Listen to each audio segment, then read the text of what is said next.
مولانا طارق مل صاحب کو کوئی صحیح کہتا ہے کوئی غلط کہتا ہے، ایسا کیوں ہے؟ آپ کی ملاقات بھی ہو چکی ہے۔ مولانا طارق مل صاحب بہت نیک، پرہیزگار، خوش اخلاق، ملنسار آدمی ہیں۔ باقی ان کی کچھ علمی چیزوں سے علماء کو اختلاف ہے، وہ ہوتا ہے علماء کو، تو ان بعض چیزیں ان کی علمی ہیں جن سے اختلاف ہو سکتا ہے۔ اب پورا دنیا میں جاؤ گے کہ پورا ایک سے لے کے پورے 100 نمبر تو دنیا میں پیغمبروں کے علاوہ کسی کو نہیں دے سکتے بھائی۔ مولانا طارق مل صاحب کی اتنی خدمات ہیں، اتنے ان کے، اب تو بیچارے عمر زیادہ ہو گئی، اس طرح بول نہیں سکتے وہ۔ ہمیں یاد ہے جوانی میں ہم ان کے بیان سے چیخیں نکال دیتے تھے، یار کیسی کیسی لوگوں کی زندگیاں تبدیل ہوئی ہیں۔ اللہ کی بڑائی جب بیان کرتے تو ایسی اللہ کی دل میں بڑائی بیٹھتی، لوگ ان کا مذاق اڑا رہے ہیں اب۔ تو ہمیں اپنے ان اسکالرز کو بڑھاپے میں ان کا دیکھو، بڑھاپا خود ایک ایسی چیز ہے کہ جس کی وجہ سے اس کے ویسے ہی سب کچھ اللہ معاف کر دیتا ہے اس کا۔ تو اور شریعت میں حکم ہے ان من اجلال اللہ اکرام الشیب المسلم، جب عمر زیادہ ہو جاتی ہے تو اس کا اکرام کا حکم ہے۔ تو اپنے جو بڑے لوگ ہوتے ہیں نا، ان سے غلطیاں بھی ہوں تو بس چشم پوشی سے کام لو۔ میں نہیں کہہ رہا غلطی کو صحیح مت کہو، اس غلطی میں ان کا ساتھ مت دو۔ غلط کو صحیح کبھی بھی نہیں کہا جائے گا، چاہے آپ کا ابا ہی کر رہا ہو وہ۔ لیکن اللہ بھی ابھی کبھی اصول ہے، قیامت کے دن نیکیاں اور برائیاں تولی جائیں گی۔ نیکیاں زیادہ ہوں گی تو اللہ نیکی شمار کریں گے۔ اللہ یہ نہیں کہیں گے چونکہ 2-4 گڑبڑ بھی کر آیا تو اب تو یہ کیوں کی تو نے۔ اللہ کیا میاں کا بھی اصول ہے بھائی، نیکی کا پلڑا زیادہ ہے تو نیک آدمی ہے۔ تو حضرت مولانا طارق مل صاحب سے علمی لحاظ سے کچھ غلطیاں اگر ہوئی ہیں، جیسے کہ علماء کو ان کی بعض چیزوں پہ اشکالات ہیں، تو وہ چند ہی غلطیاں ہیں۔ خیر ان کی بہت سے بھی زیادہ ہے، بہت زیادہ نہیں بلکہ بہت سے زیادہ، جو زندگیاں تبدیل ہوئی ہیں لوگوں کے دلوں کو، اور اخلاص اور ان کی دعائیں اور ان کے معمولات، عبادت۔ تو اس لیے ہم لوگ بہت زیادہ غلو کرتے ہیں۔ جب تھوڑی سی کسی سے کوئی غلطی ہوتی ہے تو ہم اس کو چھوڑتے نہیں ہیں۔ ذرا سی ہم سے اختلاف ہو جائے نا، ہماری عقیدت عوام کی، میں آج ایک ساتھی کے میں آ رہا تھا، میرے بڑی عزت ہو رہی تھی نا، میں بھی KPK میں گیا، اسلام آباد میں بڑے لوگ مل رہے ہیں، تو وہ مجھے کہہ رہے ہیں یار بڑی عزت ہے آپ کی۔ میں نے کہا بھائی اس قوم کی عزت سے کبھی بھی دھوکے میں نہ ہو، دھوکے میں نہ ہو۔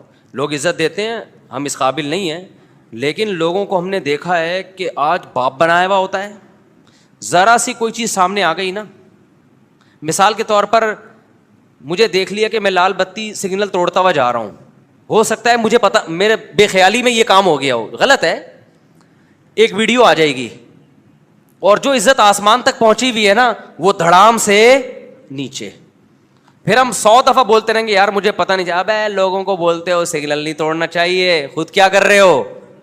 ابے لوگوں کو یہ بولتے، ابے یہ مولوی، ایسی میمز بنے گی۔ میں نے کہا یہ جو آسمان کی بلندی میں پہنچے ہوئے ہیں نا، دھڑام سے نیچے۔ تو میں نے کہا بھائی یہ بڑا یہ عزت اللہ، ہم تو اس قابل نہیں ہیں، بہرحال ایک نعمت ہے اللہ کی، لیکن اس سے دھوکے میں نہیں آنا چاہیے۔ 2 منٹ میں ہماری قوم کیا کرتی ہے؟ دھڑام سے نیچے۔ ایسا ہوا ہے ماضی میں بھی بہت سے لوگوں کے ساتھ ہوا ہے۔ تو اس لیے اتنی جلدی نہیں کسی سے بدگمان ہو جایا کرو۔ زیادہ سے زیادہ یہی ہوگا سگنل ہی توڑا ہوگا نا، تو غلط ہے۔ مولوی صاحب سے بولا آپ پہ یہ چیزیں سوٹ نہیں کرتی، تو مولوی صاحب کو چاہیے اعتراف کریں، بھائی آئندہ نہیں کروں گا، کائنڈلی آپ لوگ کیا کر دیں، معاف کر دیں، لیکن معاف نہیں کرتے لوگ۔ نحمده ونصلي على رسوله الكريم اما بعد فاعوذ بالله من الشيطان الرجيم بسم الله الرحمن الرحيم قل هل يستوي الذين يعلمون والذين لا يعلمون رب اشرح لي صدري ويسر لي امري واحلل عقدة من لساني يفقهوا قولي۔ زیادہ لمبی بات آپ حضرات کے سامنے نہیں کروں گا، مختصر بات کروں گا، کیونکہ میں اپنے آپ کو اس کا اہل نہیں سمجھتا کہ آپ کے سامنے بیٹھ کے بات کروں۔ آپ کے مشائخ، آپ کے اساتذہ جو علم اور تقویٰ میں مجھ سے زیادہ ہیں، آپ ان کی نصیحتیں سنتے رہتے ہیں، تو میرے جیسے نالائق کا آپ کے سامنے بیٹھ کے خطاب کرنا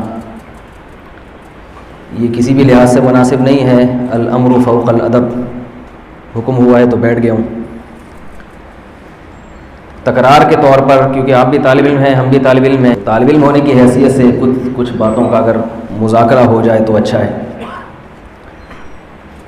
ایک سوال ہوگا کہ طالب علم ہے تو میں اوپر کیوں بیٹھا ہوں؟ وہ اس لیے کہ تاکہ سب کو نظر آؤں، سمجھ لیں، تو نظر آنے کی غرض سے اوپر بیٹھا ہوں، نیت میں نے یہ کی ہے۔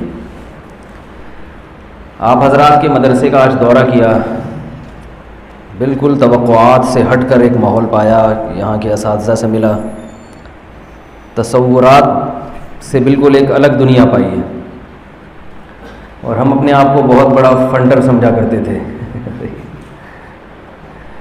یہاں آئے تو ہمیں پتہ چلا وہ فوق کل ذی علم علیم.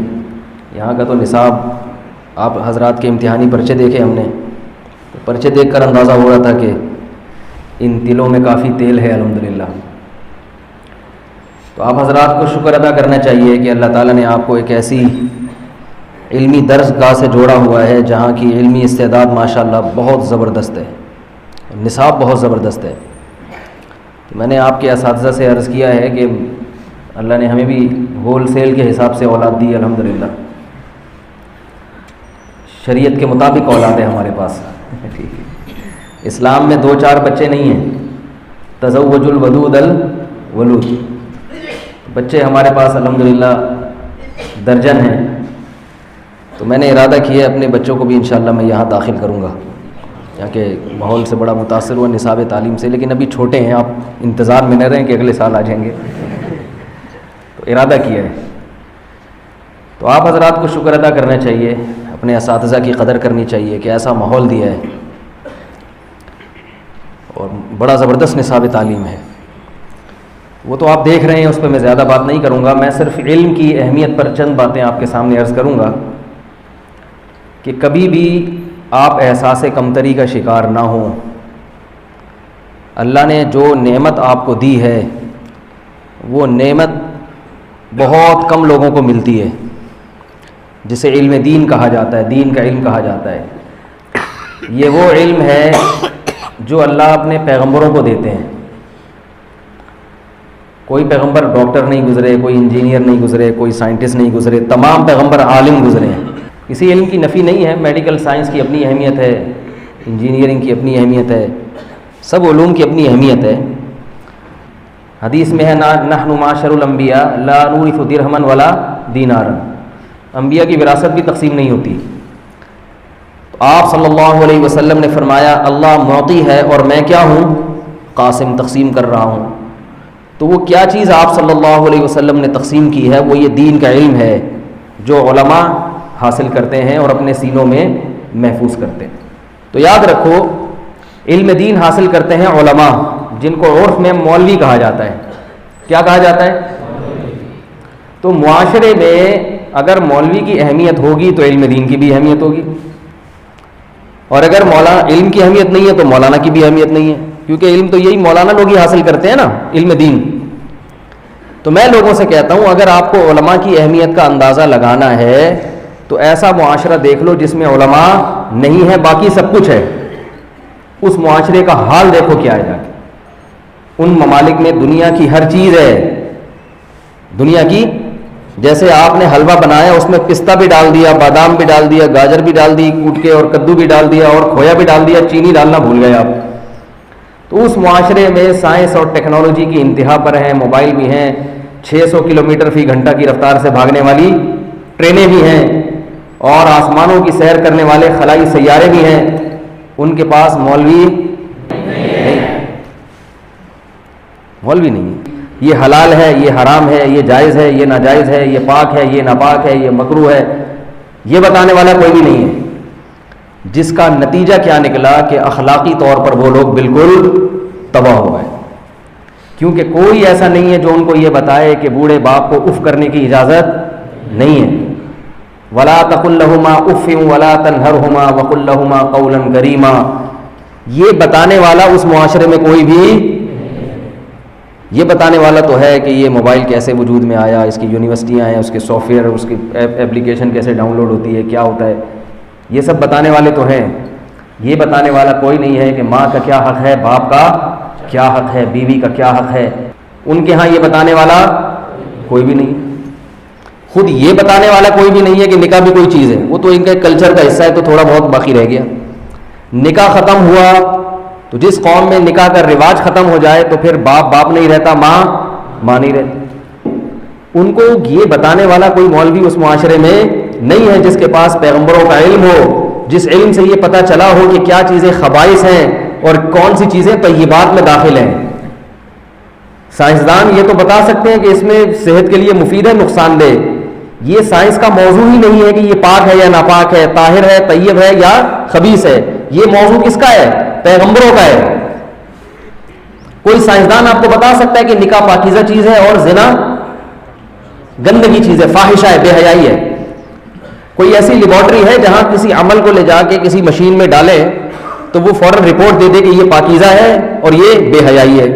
ایسی آج تک کسی سائنسدان نے کوئی مشین ایجاد نہیں کی.